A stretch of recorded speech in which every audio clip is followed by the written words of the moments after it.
को तैयार करें रहे, पूरी लाइफ आप सीखने को तैयार रहे।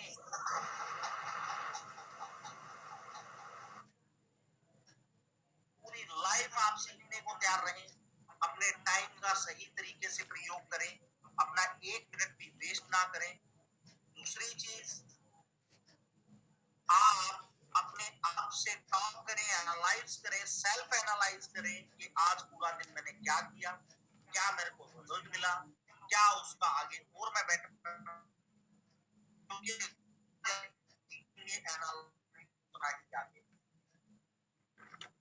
और वो कहते हैं कि मेहनत इतनी आराम से करें कि उसकी सफलता शुरू हो जाए। अपने काम पे फोकस करें, वाहियात की चीजों को छोड़ें। जैसे अर्जुन को मछली की आंख दिख रही थी, वैसे ही आपको अपना टारगेट दिखना चाहिए कि मुझे या बीटी ये चीजें छोटे छोटे टारगेट्स ही आपको बहुत बड़ा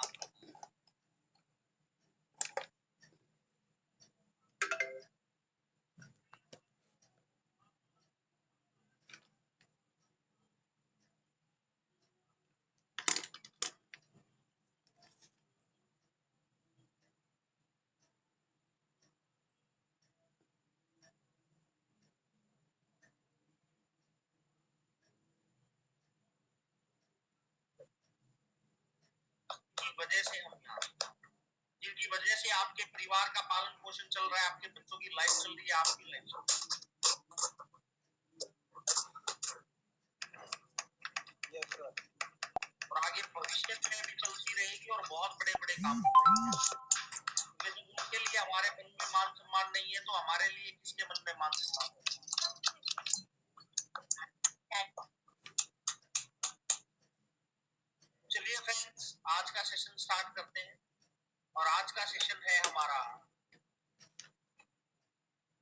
स्लाइवरी ग्लैंड्स के ऊपर। शायद ऐसा पहले कोई ऐसा सेशन नहीं लिया गया था, कभी भी नहीं लिया गया ऐसा कोई सेशन, और आज फर्स्ट सेशन है हमारा स्लाइवरी ग्लैंड के ऊपर।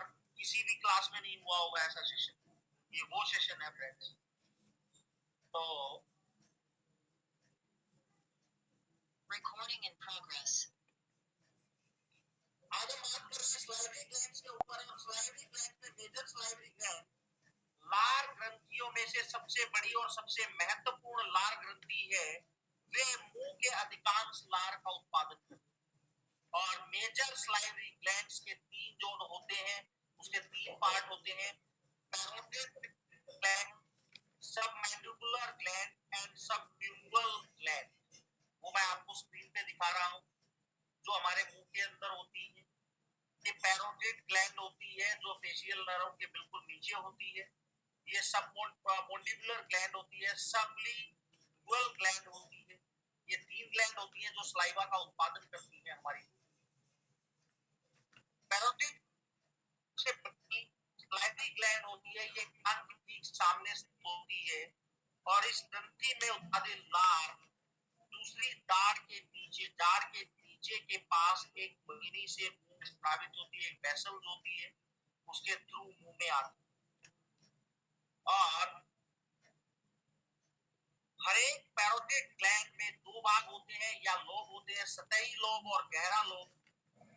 पालियों के बीच में चेहरे की तंत्रिकाएं होती हैं, फेशियल नर्व होती है और फेशियल नर्व का महत्वपूर्ण है, यह आंखें बंद करने और बोहे उठाने और मुस्कुराने की आपकी क्षमता को नियंत्रित करती है, कंट्रोल करती है हमारी फेशियल नर्व। और पैरोटिड ग्लैंड के पास एक महत्वपूर्ण संरचनाओं में बाहरी पैरोटिड आर्टरी धमनी, जो सिर और गर्दन के क्षेत्र में रक्त का एक महत्वपूर्ण आपूर्ति करता, और रेट्रोमैंडिबुलर नस, गले की नस की एक शाखा होती है। पैरोटिड ग्लैंड के ट्यूमर के इलाज के लिए सर्जरी को पेरिटोमी कहा जाता है। इसके लिए बहुत संभाल के कर जाती है इस तरह। इसके आगे है सब अखरोट के आकार की एक ग्लैंड होती है जो जब नीचे स्थित होती है। इन ग्लैंड में बनने वाली लार जीभ के नीचे से मुंह में स्त्रावित, जो जीभ के नीचे से मुंह में स्थित होती है, आपने फील किया होगा, आप बात करते टाइम भी सलाइवा आ रहा है, खाना खाते टाइम यही ला रहा है, यही से हमारा जो डाइजेशन है, फूड का जो डाइजेशन है वो स्टार्ट। और पैराटिड ग्लैंड्स की तरह सब मैंडिबुलर ग्लैंड्स में भी दो भाग होते हैं, जिस तही लोब और गहरा लोब कहा जाता है, आसपास की संरचनाओं में शामिल होते हैं। इसके आगे है द मार्जिनल मैंडिबुलर नर्व, जो मार्जिनल मैंडिबुलर नर्व है, जो मुस्कुराने में मदद करती है। पैलोटिसिका पेशी जो मसल्स होती है, जो आपके होठ को हिलने में मदद करती है, होठ को हिलाने में प्लैटिसिमा मसल्स वो सबसे ज्यादा हेल्पफुल होती है। तो जीभ में सनसनी सेंस की अनुमति देती है। हाइपोग्लोसिक एक क्रेनियल नर्व होती है, जो हमारी जीभ के उस हिस्से में गति की अनुमति देती है, जैसे भाषण करने में, बोलने में और निगलने में मदद करती है। हाइपोग्लोसल क्रेनियल नर्व नुकसान से बचाने के लिए यह महत्वपूर्ण कार्य करती है। जब ट्रीटमेंट होता है तो यह हमारे बॉडी की रक्षा भी करती है, प्रोटेक्ट करती है।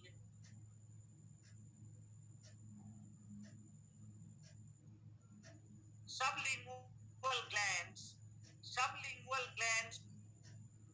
मेजर मेल सलाइवरी ग्लैंड में सबसे छोटी है, जो राम के आकार की संरचनाएं होती है और मुंह के नीचे और जीभ के दोनों ओर स्थित होती है। इन ग्लैंड्स में शुरू होने वाले ट्यूमर बहुत ही रेयर होते हैं। इसके आगे फ्रेंड्स हमने पहले बात की है मेजर सलाइवरी ग्लैंड्स के बारे में। अब हम बात करेंगे माइनर सलाइवरी ग्लैंड, जो पूरे मुंह और वायु और पाचन पथ में सैकड़ों छोटी छोटी ग्लैंड्स होती है, जो मेजर सलाइवरी ग्लैंड के विपरीत होती है। और ये ग्लैंड माइक्रोस्कोपी के बिना देखी नहीं जाती। बहुत सी ग्लैंड होठ में, जीभ और मुंह की छत में, गाल में, नाक में, साइनस और वॉइस बॉक्स और यंत्र लेरिंग्स के अंदर पाई जाती है। मामूली सलाइवरी ग्लैंड ट्यूमर बहुत ही रेयर चांसेस है। ये सौम्य की तुलना में कैंसर होने के अधिक चांसेस रहते हैं। सलाइवरी ग्लैंड कैंसर आपने शायद पहली बार सुना होगा। जो माइनर सलाइवरी ग्लैंड के कैंसर जो होते हैं वो अक्सर अपर साइड ऑफ माउथ, मुंह के भी हिस्से में, और फ्रेंड्स सलाइवरी ग्लैंड एक चौथाई गैलन 1/4 पार्ट गैलन लार बनाती है, और लार मुंह को चिकनाई देने का काम करती है, जिससे निगलने और दांतों के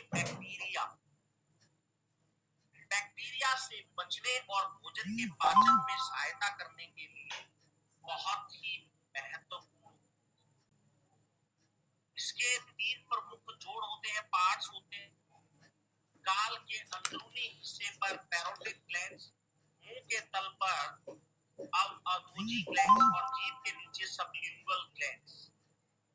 और मुंह और गाल में बहुत सी छोटी छोटी ग्लैंड्स होती है, जो लार नलिकाएं नामक छोटी नलियों के माध्यम से मुंह में आता है।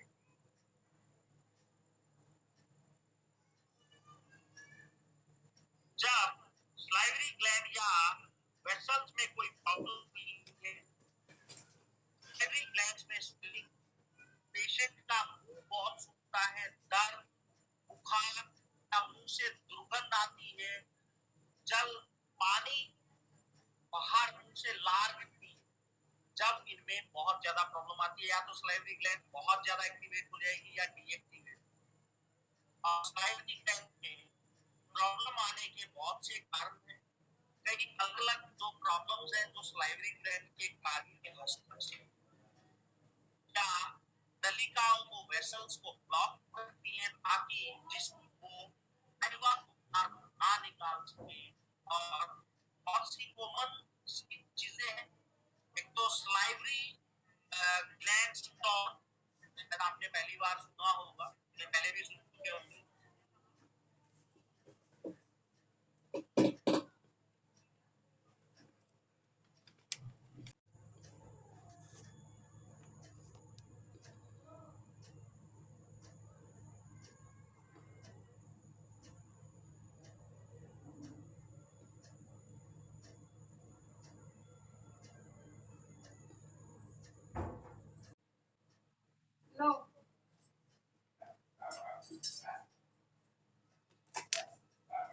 चलाओगे?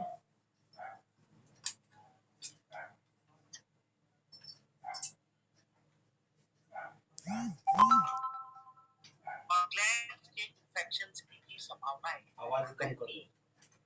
Salivary gland infection या Sialodenitis, salivary glands के जीवाणु बैक्टीरियल इन्फेक्शन, आमतौर पर ये पैरोटिड ग्लैंड में ब्लॉक हो जाती है। साइनोडाइटिस ग्लैंड्स में दर्द और गांठ पैदा करता है, जिससे मुंह से पच भी आता है।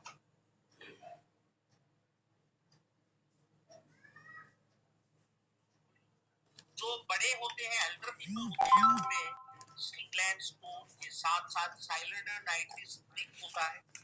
लेकिन जन्म के बाद या पहले कुछ हफ्तों के दौरान बच्चों में भी अगर salivary gland infection का ट्रीटमेंट नहीं किया जाए तो इसकी वजह से दर्द भी हो सकता है, बुखार भी हो सकता है और बवाल भी इकट्ठा हो सकता है।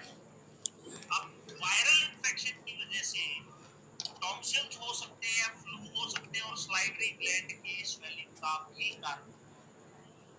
चेहरे के दोनों किनारों पर पैरोटिड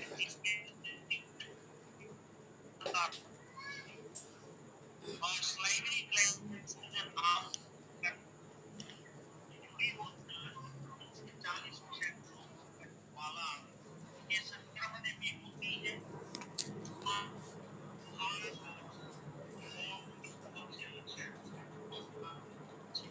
hours के बाद स्टार्ट वायरल इन्फेक्शन जो salivary gland की सूजन का कारण बनते हैं, उनपे एप्सिलिन बार वायरस, नोट कर लीजिएगा, एप्सिलिन वायरस TMP, कॉक्सेकी वायरस और मानव इम्यूनोडिफिशियंसी वायरस HIV शामिल है।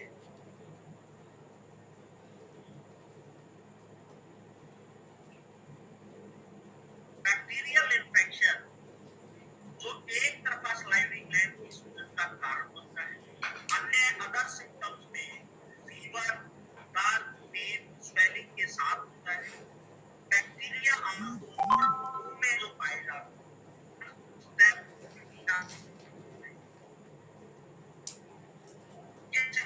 आंसर मोस्टली पैरोटिड ग्लैंड जो मेजर salivary gland इफेक्ट करते हैं और डिहाइड्रेशन एंड मल्टीप्लिकेशन से बैक्टीरियल इन्फेक्शन होने के चांसेस बहुत ज्यादा।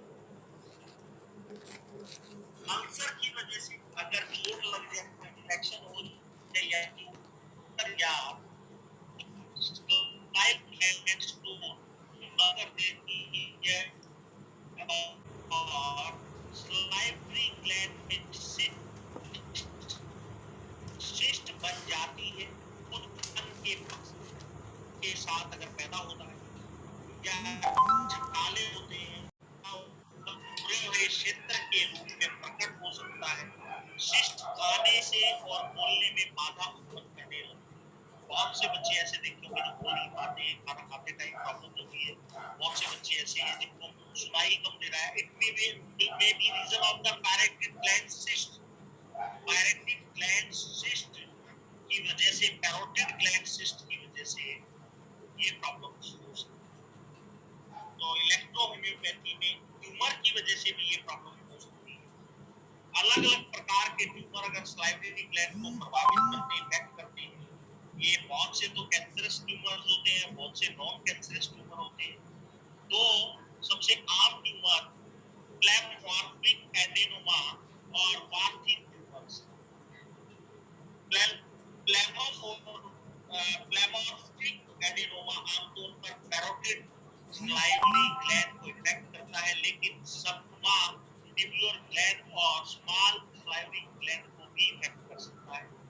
और ट्यूमर आमतौर पर दर्द रहित होते हैं और धीरे धीरे बढ़ जाते हैं, जिसकी वजह से प्लेमॉर्फिक एडेनोमा और मेल्स की तुलना में फीमेल्स को अधिक होता है। और वार्थिक का ट्यूमर सॉफ्ट होता है जो पैरेंटेड ग्लैंड को इफेक्ट करता है। वॉर्थिन का ट्यूमर चेहरे के दोनों तरफ बढ़ सकता है। महिलाओं की तुलना में पुरुषों को यह अधिक होता है, जबकि सलाइवरी ग्लैंड ट्यूमर सोमर होते हैं और कुछ को कैंसर हो सकता है। ट्यूमर में मायोको एपिडर्मोइड कार्सिनोमा या एडेनोसाइटिक कार्सिनोमा, एडेनोकार्सिनोमा या पॉलीफॉर्मस एडिनोकार्सिनोमा एक बहुत ही रेयर चांस हो सकते हैं। सोजरन सिंड्रोम ये एक पुरानी ऑटोइम्यून डिजीज है जिसमें किसी भी व्यक्ति की प्रतिरक्षा प्रणाली इफेक्ट होती है और सेल्स सलाइवा और नमी पैदा करने वाली ग्लैंड्स पर हमला करती है, जिससे पेशेंट का मुंह सूखने लगता है और आंखें भी सूख जाती है। सजोग्रन सिंड्रोम वाले लगभग आधे लोगों में मुंह के दोनों और किनारों पर सलाइवरी ग्लैंड बढ़ जाती है, जिससे वो दर्द रहित होती है। अब हम बात करेंगे सलाइवरी ग्लैंड के लिए आपके इलेक्ट्रो होम्योपैथी में मेडिसिन्स क्या क्या।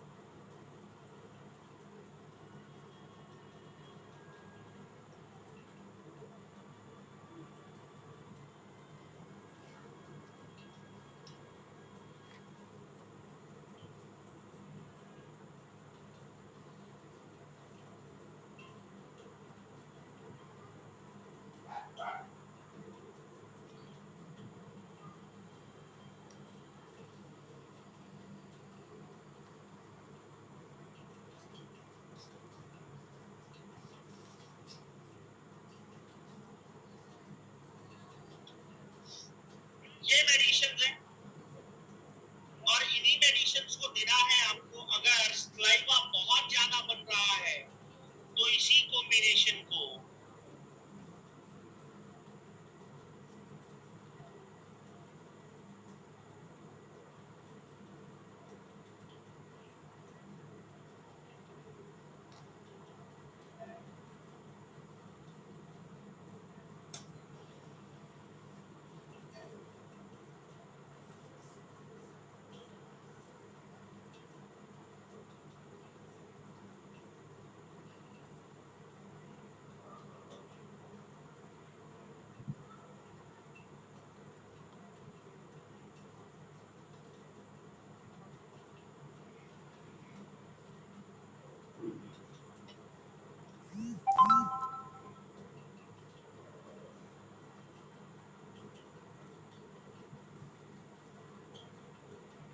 लार ज्यादा गिर रही है पेशेंट को,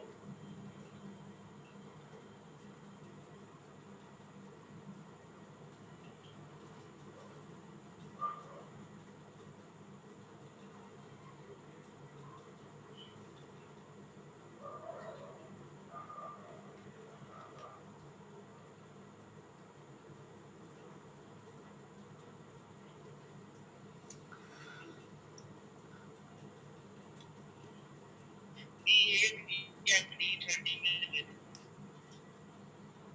कैन ड्रॉप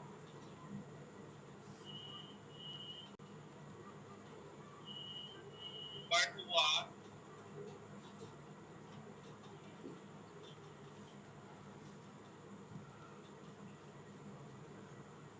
या ग्लोबुस।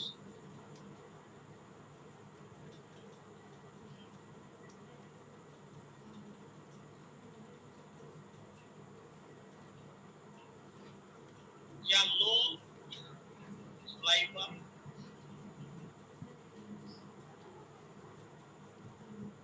इसी कॉम्बिनेशन को D4 में देना, 20 ड्रॉप्स डायरेक्ट ऑफ द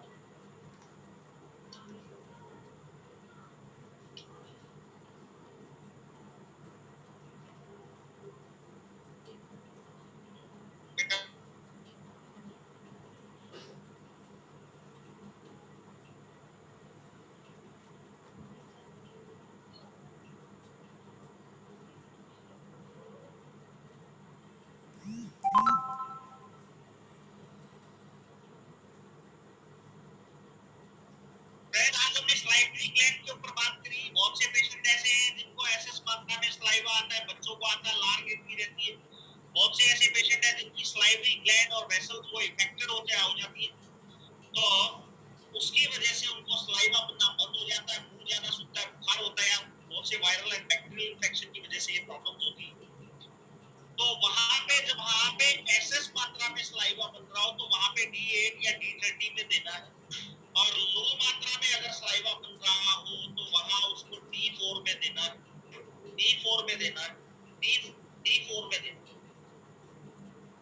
और रैपिड डोज में देना है। रिजल्ट आपके सामने 3 दिन।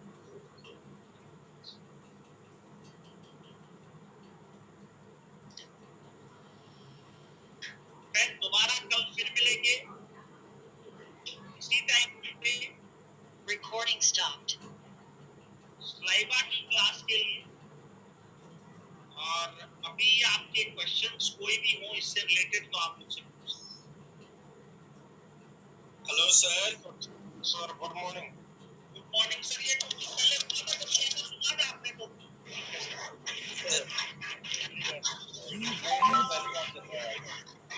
सर कल रात को वीडियो नहीं डाउनलोड हुआ।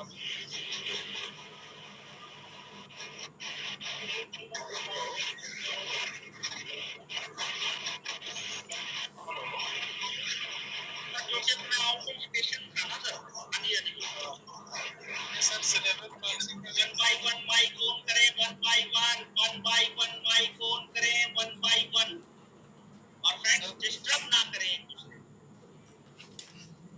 चाइल्ड को जो सेरेब्रल पाल्सी होता है तो उनको भी सर ये सलाइवा मुंह से आता है, तो सर उनको क्या ये डोज मिलेगा? बिल्कुल दे सकते हैं सर, बिल्कुल दे सकते हैं। सेरेब्रल पाल्सी वाले पेशेंट पे भी काम करेगा ये सर। तो बच्चों में सर डोज कितना कर देंगे उनको? 4 सर अकॉर्डिंग टू एज मैंने पहले भी बताया हुआ है, 5 to 10 drops according to age. सारी डोजोलॉजी बताई है। बाकी मैं एक क्लास आप लोगों के साथ डाइल्यूशन मेकिंग पे और डोजोलॉजी पे करना चाहता हूँ। और फ्रेंड्स इसी आईडी पे दोबारा जुड़ जाना। क्लास डिस्कनेक्ट होते ही दोबारा से इसी आईडी पे जुड़ना है आप। हाँ जी, next question please. Good morning sir. Good morning sir. ये जो एक्सेसिव सलाइवा के लिए आपने ग्लोबुल्स बताए हैं, ये D4 में जाएंगे या D8 में देने ग्लोबुल्स? सर ग्लोबुल्स आप बनाओगे तो ऑटोमेटिकली वो लाइटर हो जाएगा। अच्छा सर, ठीक है, ठीक है सर। अब तो सर सर इसी सिलेवरी ग्लैंड में सर क्या होता है सर कि दोनों तरफ गलपड़े में मटर के दाने जैसा हो जाता है सर, उसमें वो भी बताऊंगा। सिलेवरी ग्लैंड स्टोन, जी जी जी, वो सारा टॉपिक बताऊंगा। अभी टॉपिक बहुत है सर, मेरे पास डाटा बहुत है। इतना डाटा पड़ा, मैंने आपको पहले भी बोला था कि 10 साल तक खत्म नहीं होगा, इतना डाटा है। ठीक सर, आप टेंशन फ्री रहिए, आपको बहुत कुछ यूनिक चीजें कराएंगे सर। बच्चों में रात में लार ज्यादा गिरता है सर, और दिन में हिजरम गिरता है, तो उसके लिए क्या दिया जाए? क्या गिरता है सर, क्या गिरता है? वो लार में यानी सलाइवा ज्यादा रात में गिरता है बच्चों में,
रात को जब सोता है उस समय भी उसका भी लाड़ गिरता रहता है, वहाँ ऐसा बैठा रहता है, उसमें सो रहा है, इसमें भी लाड़ गिरता रहता है, उसमें एसएस मात्रा एसएस लेवल ऑफ सलाइवा में मैंने आपको ट्रीटमेंट दे दिया है, वही चलेगा ना सर? वही चलेगा, वही चलेगा।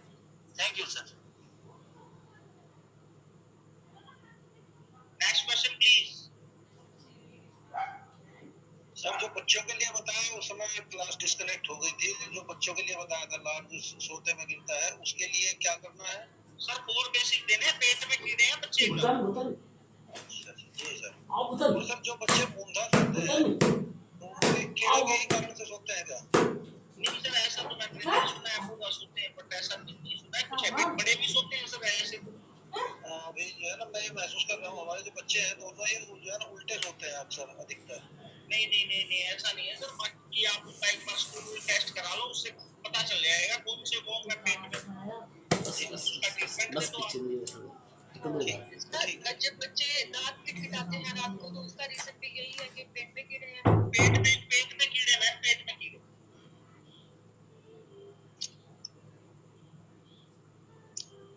सर ऐसा है कि वो चेहरा काला हो जाता है सर, टाइफाइड पहले बुखार लगा था एक पेशेंट का, उसके बाद वो कहता है मतलब चेहरा काला काला टाइप लगता है पूरा। तो सर क्या टाइफाइड का अंश अभी भी है उसके कारण लग रहा है क्या? क्या कह रहे हैं? चेहरा काला जैसा दिखता है सर, टाइफाइड उसको सर बॉडी के टॉक्सिन रिमूव हो रहे हैं, बॉडी के टॉक्सिन रिमूव हो रहे हैं, स्किन के थ्रू रिमूव हो रहे हैं। दूसरी चीज क्या है, इम्यूनिटी लेवल इफेक्ट हो रहा है, उसका ब्लड इफेक्ट हो रहा है। टाइफाइड के पेशेंट को तो सर एनीमिक भी हो जाता है बहुत बार पेशेंट। यस सर, ब्लड भी तो इन्फेक्टेड हो रहा है ना सर। तो वहां पे आप उसको ब्लड प्यूरिफायर दें या ब्लड एनहांसर दें, जैसे ही ब्लड एचपी बढ़ जाएगा तो पेशेंट क्योर हो जाएगा आपका। सर नमस्कार। ओके सर, नमस्कार नमस्कार। सर अभी वो फंगल इन्फेक्शन का एक पेशेंट था, क्योर होने के बाद में फिर सर रिपीट हो गया, तो उसको मैं स्किन केयर और जो फंगस और D8 में दिया था सर, अभी उसको क्या लाइटर में देना पड़ेगा क्या? सर D8 में तो काम करेगा ही नहीं अब वो, तो फिर अभी सर क्या करूँगा, उसको कितना डालेंगे? D30 में लेके आओ सर उसको। 230 में TDS देना है। Yes, yes, yes. Okay. Sir आपको एक रिपोर्ट भेजूं? हेलो। हाँ जी हाँ जी। हाँ सर, सर ने अभी बोला कि जिससे बीमारी ठीक हो गया फिर उसको रिमूव हो गया और D30 में जाना है, क्या लास्ट में फिर D5 पर जिसमें बीमारी क्योर हो जाए डाइल्यूशन मिला के उसको न्यूट्रल कर देना है। क्या बताया सर आपने? सर सेकंड डाइल्यूशन मिला के उसको न्यूट्रल कर देना है। सर अभी जो उसको बढ़ गया तो सर फिर उसको जो मेडिसिन दिया था सेम मेडिसिन D30 में दे दो। यस आपको ये रिपोर्ट भेजिए। Hello sir. Hello sir. Sir एक क्वेश्चन मैं जो है ना सभी लोगों की तरफ से और सभी लोगों के लिए पूछना चाहता हूँ, जैसे हम जो डाइल्यूशन देते हैं जैसे D4, D6, D8, उसके बाद D30 या D100 में जाते हैं, अगर हम D30 के बजाय D40 में या D50 में या D80 में इस तरीके से अगर चलते हैं तो उसके बारे में थोड़ा सा जो कंफ्यूजन है उसको दूर कर दें सर। सर उसको मैं आपकी डाइल्यूशन और डोजोलॉजी की क्लास में देंगे सर। क्योंकि टॉपिक छोटा नहीं है, टॉपिक बड़ा है। अगर जल्दबाजी में करना चाहते हो, खिचड़ी बनाना चाहते हो तो मैं बोल देते हो, मैं बना देता हूँ। नहीं सर, ये जो है ना क्लियर होना जरूरी है, क्योंकि कई बार ऐसा होता है डाइल्यूशन जैसे हम बना रहे हैं तो उसमें थोड़ी बहुत वो हो जाता है, कंफ्यूजन हो जाता है कि 1 लीटर पानी में मान लिया हमें D30 बनाना है तो उसकी जब 1 बूंद डाल दी हमने, 1 बूंद के बजाय कई बार ऐसा होता है 2 या 3 बूंद पड़ जाती है तो वो डाइल्यूशन चेंज हो जाएगा सर। तो देना तो लाइटर में ही है सर जी। देना तो लाइटर में ही है। नहीं सर, नहीं, हाँ वो तो ठीक है, मैं केवल यही जानना चाह रहा था कि जैसे मान लिया कहीं हमें 2 बूंद डालनी है, 2 बूंद के बजाय धोखे से या जल्दबाजी में 2 के बजाय 4 या 6 पड़ गई, तो उसके परिणाम हमें सही मिलेंगे या सही मिलेंगे, गलत नहीं मिलेंगे। डॉक्टर साहब उनका साइज भी अलग होता है, डॉपर में छोटे बड़े खून भी निकलते हैं, कई बार अलग अलग साइज के चीज होते हैं। पता है क्या बात है, ये बातें तब तक है, ये बातें तब तक है जब तक प्रैक्टिस एक अच्छे लेवल पे नहीं पहुंच जाती। Yes sir, yes sir. पता क्यों? क्योंकि हर प्रैक्टिस में के मैन परफेक्ट, जब आप बार बार वो डाइल्यूशन बनाएंगे ना, वो रिजल्ट लेंगे, तो ये सारे कंफ्यूजन दूर हो जाएंगे सर, क्योंकि आप अपने हाथ से बनाएंगे सर वो चीजें, तो आपको उसके रिजल्ट का पता होगा। और ड्रॉपर के सर मुंह छोटे बड़े होते हैं, 30 ml ड्रॉपर का एक अलग से मामला है, 20 ml ड्रॉपर, 10 ml ड्रॉपर में अलग से है मामला। बट जो एक स्टिक है वो आप 20 ml ड्रॉपर लीजिए, उसमें पूरे 2 ड्रॉप 20 ड्रॉप आते हैं, प्रॉपर 20 ड्रॉप्स आते हैं 1 ml। यस सर, ये तो जो है ना, ये तजुर्बा किया है कि 20 ड्रॉप में ही जो है ना 1 ml हो जाता है, कई बार हमने चेक कर लिया है, जो 20 ml में भी 10 ml में कोई इशू नहीं, ऐसा सर वो कोई इशू नहीं, बट 30 ml में अलग चेंज हो जाएगा सर। जी सर। सर वो जो 100 ml का जो ड्रॉप में 1 मिली नहीं होता है, 30 मिली लगता है, फिर सर नहीं हो पाता 20 बोलने सर, कम पड़ जाता है सर। कभी कभी 20 ड्रॉप में 1 मिली नहीं होता है, 30 ड्रॉप लगता है सर। 20 ड्रॉप्स जो आप सर, जो आपके पास 20 ml ड्रॉपर है ना, हाँ, उसमें आप 1 ml 5 ml डालो, 5 ml उसके अंदर आप कोई भी मेडिसिन डालो, ड्रॉप काउंट कर लेना, आपके सामने रिजल्ट होगा। 5 ml डालो, 5 ml का मेजरमेंट भी आपका बेटर रहेगा, वो आपके ड्रॉप काउंट हो जाएगी। ठीक है सर, 1 ml डाल के देख लो। 5 नहीं, मैंने देखा है सर बहुत बार, क्या होता है कोई ड्रॉपर में 20 ड्रॉप में हो जाता है और कोई ड्रॉपर में 30 ड्रॉप पड़ता है, तो पता नहीं चलता है ना सर। तो सर अपना ड्रॉपर एक संभाल के रख लो ना, जिसमें 20 ड्रॉप होते हैं वो अपना ड्रॉपर संभाल के रख लो, हथियार तो सभी रखते हैं। नहीं सर, वैसा नहीं, जो आपके जो बाटली में जो ड्रॉप रहता है ना, मैं डायरेक्ट उसी ड्रॉप को जो मेजरमेंट है ना, वो मेजर में डालता हूँ ना, जो सिलेंडर होता है मेजर सिलेंडर, तो उसमें ही फर्क देखता है ना। कोई नहीं सर, फिर वो ड्रॉपर जिसमें 20 ड्रॉप्स होते हैं उसको संभाल के रख लो, उसी से मेडिसिन बनाओ ना उस तरीके से। नहीं सर, वैसा नहीं बोल रहे, मैं क्या बोल रहा है, आपके ये ऐसे हो गया है ना, ऐसे 4-5 बाटली आपका जो ड्रॉपर है बाटली के साथ जो कंपनी से आ रहा है, तो वो हम जब सिलेंडर में मिक्स करते हैं, हमारे 5 मिली मिक्स करना है 5 मेडिसिन को, तो फिर वो अलग अलग कंपनी का जो ड्रॉप रहता है ना, तो वही यूज करते हैं ना, वो सिलेंडर में डायरेक्ट मिक्स करता हूँ, तो उसके बारे में बता रहा हूँ। कोई नहीं सर, मैं तो अभी रियली बताऊं तो एक्सपीरियंस इतना हो चुका है कि सर मैं तो डाइल्यूशन भी फटाफट मिनटों में, 2 मिनट में, 2.5 मिनट में, 1.5 मिनट में, अभी तो जस्ट मैं बनाता ही नहीं, वो मेरी टीम जो वाना आए हुए होंगे मिल चुके होंगे, जो पेशेंट्स को डाइल्यूशन बना के जो दी जाती है मेडिसिन, बहुत सी चीजें ऐसी होती है वो मेरी टीम बनाती है सर। एक दिन में 50-200 पेशेंट की मेडिसिन रेडी कर देते हैं वो फटाफट डाइल्यूट 2 सेकंड में, ये क्योंकि हम ऑन द स्पॉट पेशेंट को कंडीशन के हिसाब से देख के जब मेडिसिन देते हैं ना। जी सर। क्योंकि इंडोर में तो सर पेशेंट के साथ ऑन द स्पॉट के डिसीजंस होते हैं आपके, तो वो सारी चीजें सर आपको प्रैक्टिस से आएंगी, आप प्रैक्टिस करिए अच्छे से ज्यादा पेशेंट को दवाई देंगे तो ज्यादा से ज्यादा सीखेंगे। और बाकी मैं आपको डोजोलॉजी और डाइल्यूशन की क्लास में सारी चीजें मैं आपको क्लियर करके दिखाऊंगा और उसकी भी रिकॉर्डिंग आपको मिलेगी। Okay sir. Good morning sir, report भेजिए। सर जो डाइल्यूशन बनाने के लिए सिखाइएगा सर। हाँ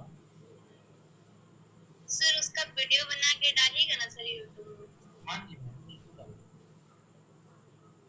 सर ये नहीं समझ में आता, जैसे रैपिड डोज में आप बोलते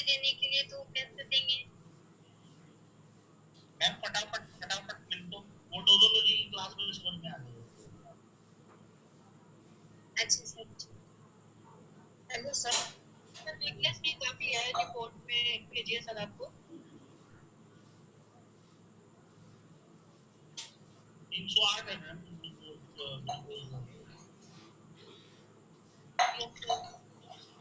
मैम 2 नंबर 3 नंबर बेसिक दो, उसको ऑल इन वन दो, और अपना जो डायबिटीज का मैंने फार्मूला बताया वो दे दो, बस हो जाएगा। सर मेरा भी रिपोर्ट देख लीजिए आप। अभी सेंड किया आपको। Ma'am L4 L5 lumbar canal stenosis है और स्पॉन्डिलोलिसिस है, लंबर डिजेनरेटिव है मैम। मैं स्पाइनल डिजेनरेटिव डिजीज की क्लास में ले चुका हूँ आपकी 3 या 4 दिन पहले, उसमें वो ट्रीटमेंट कीजिए, आप क्यों हो जाएगा आपका पेशेंट। सर कितना देना है डिटेंडेंटिस का, कितना देना है? हाँ yes. Okay sir. Hello sir. Sir एक 35 इयर्स का पेशेंट है, मेल पेशेंट, उसका बिना किसी पैथोलॉजी के वेट लॉस हो रहा है सर। वेट उसका कम हो गया 15-20 किलो। टेस्ट वगैरह सभी कराए, सभी ठीक। हाँ जी, अब मैंने उनको बोला नए सिरे से करवाऊं। हाँ जी। एक बार सर उसकी मेरे को टीबीसी भेज दें। अच्छा जी, ठीक है सर। यहाँ पर क्लियर है फ्रेंड्स?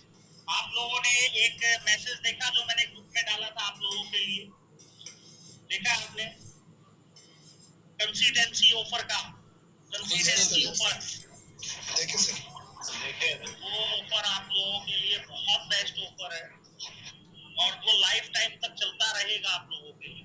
ये हमारा डिसीजन है आप लोगों को आगे बढ़ाने के लिए। 6 मंथ की परचेजिंग, 7 मंथ की मेडिसिन आपको फ्री ऑफ कॉस्ट मिलेगी, लेकिन डेट 1 से 12 के बीच में रहेगी। जो भी उस कंसिस्टेंसी ऑफर को उठाएगा उसको वो बेनिफिट्स भी मिलेंगे और आप लोगों के लिए एक बहुत अच्छा सेशन मैं स्टार्ट कर रहा हूँ, बहुत यूनिक सेशन स्टार्ट कर रहा हूँ। हेलो सर, उसमें तो सर जो लो बिलिंग रहेगा सर वो वही कंसिस्टेंसी माना जाएगा सर, जो 1 तारीख से लेके 12 तारीख के बीच में। हाँ सर, जैसे एक से पहले लेके 12 तारीख के बीच में, जैसे मान लीजिए कि 10,000 का लिया 4 महीने है ना, और 8,000 का लिया 2 महीने, तो सर वो उसका लास्ट लो बिलिंग तो 8,000 का हुआ ना, तो 8,000 का मिलेगा लास्ट। सर तो 8,000 का ही माना जाएगा सर। हाँ वही कहना था सर। ठीक है सर, ओके सर। नहीं, कंसिस्टेंसी का मतलब ये होता है सर, जो बिल आप एक महीने में पहले महीने में कटवा रहे हो वही बिल आप कंटिन्यू चलाएंगे तब कंसिस्टेंसी का बेनिफिट मिलेगा ना। बिल्कुल सर, बिल्कुल। ऐसा तो नहीं पहले महीने में हमने 1,000 का 2 यानी 4 महीने 1,000 का कटवा दिया और फिर जो है ना 2 महीने 10,000 का कटवा दिया, तो 10,000 का कंसिस्टेंसी थोड़े मिलने वाला है सर। अरे नहीं सर, नो सर, कैसे आप समझ लेते हैं उल्टा पुल्टा? हम तो वही बोले हैं, हमने क्या बोला कि जो लो बिलिंग हुआ उल्टा नहीं समझे हैं, सर ने भी सही बताया है। हाँ, नहीं तो 1,000 का लो बिलिंग हुआ ना सर, तो 1,000 का ही ना मिलेगा लास्ट में उसको। हाँ वही मिले। उसका कंसिस्टेंसी का मतलब होता है कि लगातार कितना खरीदा, तो लगातार 1,000 खरीदा है तो 1,000 का मिलेगा। बिल्कुल सर, बिल्कुल। लगातार 5,000 का खरीदा है तो लगातार 5,000 का मिलेगा। तो इससे सबसे आसान समझने का तरीका क्या कि जो लो बिलिंग होगा वही कंसिस्टेंसी उसका हो जाएगा। बिल्कुल। यस सर, यही बिल्कुल सर। चलिए फ्रेंड्स, तैयारी करिए, 1 तारीख से लॉकडाउन खुल रहा है। ज्यादा से ज्यादा बेटर से बेटर सीखने का, फील्ड में उतरने का, और ऐसे ही नए टॉपिक्स जो आपको अभी मैं करा रहा हूँ, जो अभी एडवांस, कैसा सेशन लग रहा है आपको जो एडवांस सेशन हो रहा है? सर बहुत गजब का लग रहा है। ये नॉलेज मैं अभी तक नहीं मिली थी और अब ये मिल रही है, तो बहुत काम करेंगे इन सभी लोग। इस नॉलेज को यूज करिए, आगे बढ़िए। दोबारा मिलते हैं